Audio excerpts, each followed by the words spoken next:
आप देख रहे हैं न्यूज इनसाइडर 24/7। आइए नजर डालते हैं देश और दुनिया की 20 बड़ी खबरों पर।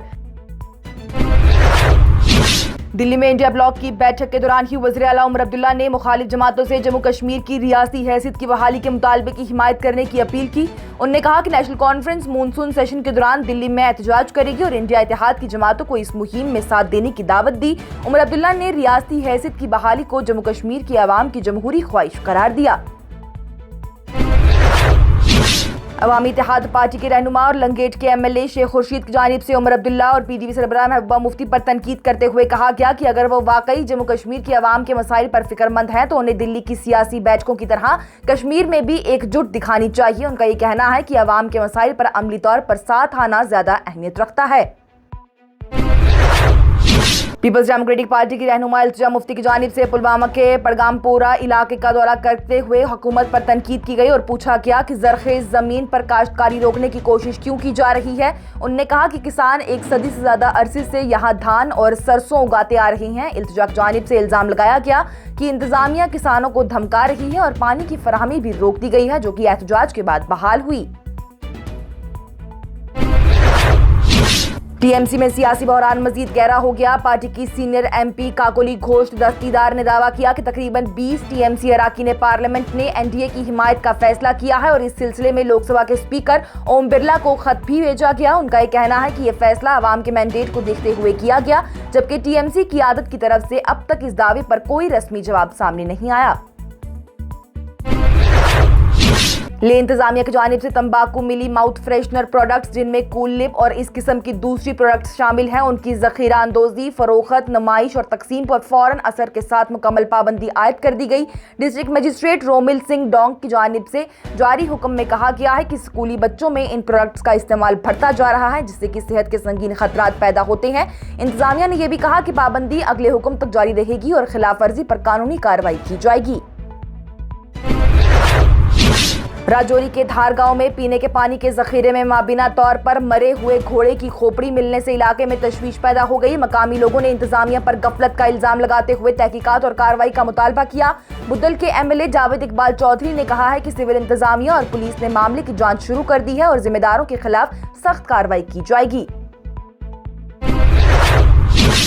अमेरिका के सदर डोनाल्ड ट्रंप की जानिब से दावा किया गया कि इसराइल और ईरान दोनों फौरन जंगबंदी के ख्वाहिशमंद हैं और अमन के लिए आखिरी सतह की बातचीत जारी है। ट्रंप ने कहा कि आखिरी मुआहदा होने तक पाबंदियां बरकरार रहेंगी। व्हाइट हाउस ने भी ट्रंप के इस बयान को शेयर करते हुए कहा कि दोनों मुल्क फौरन सीज फायर की तरफ बढ़ रहे हैं और अमन की कोशिशें जारी हैं। ईरान की मुश्तरका फौजी क़ियादत ने ऐलान किया कि वो अपनी फौजी कार्रवाई रोक रही है। बयान में कहा गया कि अगर इसराइल या उसकी हिमायती किसी भी किस्म की नई जारिहत का हमला करते हैं तो उससे पहले ज्यादा सख्त और फैसलाकुन जवाब दिया जाएगा। ये बयान इसराइल और ईरान के दरमियान ताज़ा कशीदगी के बाद सामने आया है। इसराइल और ईरान ने 2 महीने की जंगबंदी के बाद एक दूसरे पर फिर से हमले किए थे, जिससे कि मशरिक़ वुस्ता में दोबारा बड़ी जंग का खतरा बढ़ गया था। ईरान ने इसराइल पर मिसाइली हमले किए, जबकि इसराइल ने ईरान के कई इलाकों को निशाना बनाया। पीपल्स डेमोक्रेटिक पार्टी के एमएलए वहीदुर रहमान बर्रा की जानिब से पुलवामा में किसानों के साथ मिलकर धान की काश्त में हिस्सा लिया गया और ट्रैक्टर चलाकर एहतजाज का इजहार किया गया। उन्होंने इल्जाम लगाया कि इंतजामिया ने पहले पौधों को नुकसान पहुंचाया और किसानों को पीएसए की धमकी दी। बर्रा ने यह भी कहा कि ये जमीन अगरचे सरकारी है, लेकिन किसान इस पर एक सदी से ज्यादा अरसे से काश्त करते आ रहे हैं और जरखेज जमीन पर तामीर करना समझ से बाहर है। मरकजी वजीर पेट्रोलियम हरदीप सिंह पुरी की जानिब से कहा गया कि आने वाले महीनों में तेल और गैस की कीमतों में कमी की उम्मीद है। उनका यह कहना है कि हिंदुस्तान के पास 76 से 80 दिन तक के लिए काफ़ी ज़ख़ीर मौजूद हैं और फिलहाल सप्लाई को लेकर कोई बड़ी परेशानी नहीं है। साथ ही हिंदुस्तान ने ईरान इसराइल तनाज़े पर तशवीश का इजहार करते हुए तमाम तरफों से कशीदगी कम करने और सिफारती हल निकालने की अपील की। मरकजी तालीम वजीर धर्मेंद्र प्रधान के इस्तीफे के मुतालबे पर सियासत गर्म। कॉकरोच जनता पार्टी के एहतजाज के दरमियान बीजेपी ने तहरीक को गैर मुल्की ताकतों की साजिश करार देते हुए खारिज कर दिया। पार्टी ने साफ कहा कि धर्मेंद्र प्रधान इस्तीफा नहीं देंगे और हुकूमत किसी दबाव में फैसला नहीं करती। दूसरी तरफ से कॉकरोच जनता पार्टी ने 13 जून तक इस्तीफा न होने पर मुल्क भर में एहतजाज तेज करने की धमकी दी थी। टीएमसी में सियासी बहरान मजीद गहरा हो गया। सीनियर रहनुमा सुखेंदु शेखर राय की जानिब से राज्यसभा और पार्टी की बुनियादी रकुनियत से इस्तीफा दे दिया गया। उन्होंने इल्जाम लगाया कि पार्टी में सिर्फ ममता बनर्जी और अभिषेक बनर्जी की चलती है और दूसरों की बात नहीं सुनी जाती। राय की जानिब से इस बात का इशारा भी दिया गया कि आने वाले दिनों में मजीद टीएमसी एमपीज इस्तीफा दे सकते हैं। दिल्ली में इंडिया इत्तेहाद का अहम इजलास मुनक्कद हुआ, जिसमें जम्मू कश्मीर के वज़ीर आला उमर अब्दुल्ला और पीडीपी सरबराह महबूबा मुफ्ती समेत 23 सियासी जमातों के रहनुमाओं ने शिरकत की। बैठक में जमहूरियत के तहफ़्फ़ुज़, अवाम को दरपेश मसाइल और मरकजी हुकूमत के खिलाफ मुश्तरका हिकमत अमली पर गुफ्तगू हुआ। कुछ इख्तिलाफात के बावजूद इत्तेहाद की एकजुटी पर जोर दिया गया। ईरान और इसराइल के दरमियान बढ़ती कशीदगी के बाद ईरान में मौजूद हिंदुस्तानी सिफारतखाने ने हिंदुस्तानी शहरियों के लिए अहम पैगाम जारी करते हुए कहा है कि लोगों को ईरान का सफर ना किया जाए और वहां मौजूद हिंदुस्तानियों को दस्तयाब ज़राए से जल्द अज जल्द मुल्क छोड़ने का मशवरा दिया गया। ये हिदायत इलाके में बिगड़ती सूरत हाल के पेश नज़र जारी की गई। दिल्ली में इंडिया इत्तेहाद की बैठक के दरमियान ऑल इंडिया मजलिस इत्तेहादुल मुस्लिमीन की जानिब से नाराजगी का इजहार किया गया। पार्टी के तर्जुमान शादाब चौहान ने कहा कि असदुद्दीन ओवैसी के बगैर इंडिया इत्तेहाद नामुकम्मल है। उन्होंने मुखालिफ सियासी जमातों पर तनकीद करते हुए कहा है कि उन्हें अपना तकब्बुर छोड़कर अवाम के मफाद में फैसला लेने चाहिए और मकबूल रहनुमाओं को साथ लेकर चलना चाहिए।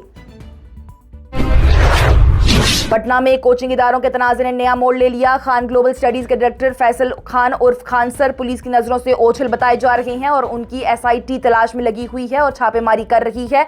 वायरल वीडियो में माबिना तौर पर सिक्योरिटी गार्ड्स की फायरिंग नजर आने के बाद पुलिस ने 2 गार्ड्स को हिरासत में ले लिया था और सीसीटीवी फुटेज और दूसरे सबूतों की बुनियाद पर खान सर के खिलाफ भी मामला दर्ज कर लिया गया। पुलिस का कहना है कि तहकीकात जारी है और मामले के हर पहलू की जांच की जा रही है। Jammu Kashmir Peoples Democratic Party ने आज अपने सोशल मीडिया पेज पर ट्वीट करते हुए कहा, कश्मीर खासतौर पर जनूबी कश्मीर में किसान इस वक्त धान की काश्त में मसरूफ हैं, लेकिन कई इरिगेशन स्टेशंस बिजली काटने की वजह से पानी फराहम नहीं कर पा रहे। पार्टी ने वज़ीर आला उमर अब्दुल्ला से दरख्वास्त की है कि वो मुदाखलत करते हुए इरिगेशन स्टेशंस की बिजली फौरन बहाल करवाएं ताकि किसानों को नुकसान न हो। पीपल्स डेमोक्रेटिक पार्टी की रहनुमा इल्तिजा मुफ्ती की जानिब से पुलवामा के पड़गामपुरा इलाके में एहतजाज करने वाले किसानों से मुलाकात की गई। उन्होंने एहतजाजियों के साथ यकजहती का इजहार करते हुए यकीन दिलाया कि उनकी जमीन और हकूक के तहफ़्फ़ुज़ के लिए पीडीपी हर सतह पर आवाज उठाएगी। इस मौके पर वहीदुर रहमान बर्रा भी मौजूद थे और रहनुमाओं ने भी किसानों के साथ मिलकर उनकी हिमायत अफजाई की। और ओमान के साहिल के करीब एक ऑयल टैंकर में आग लगने के बाद उस पर सवार तमाम 24 हिंदुस्तानी क्रू मेंबर्स को महफूज तौर पर निकाल लिया गया। डायरेक्टरेट जनरल ऑफ शिपिंग के मुताबिक वाकया स्ट्रेट ऑफ हॉर्मस के करीब पेश आया और किसी भी क्रू मेंबर के जख्मी या हलाक होने की इत्तला नहीं है। आग लगने की वजह मालूम करने के लिए तहकीकात शुरू कर दी गई। इसके साथ ही टॉप 20 हेडलाइंस का ये मरहला हुआ इख्तिताम पजीर। दीजिए इजाजत, लेटेस्ट अपडेट्स के लिए देखते रहिए न्यूज़ इनसाइडर 24/7।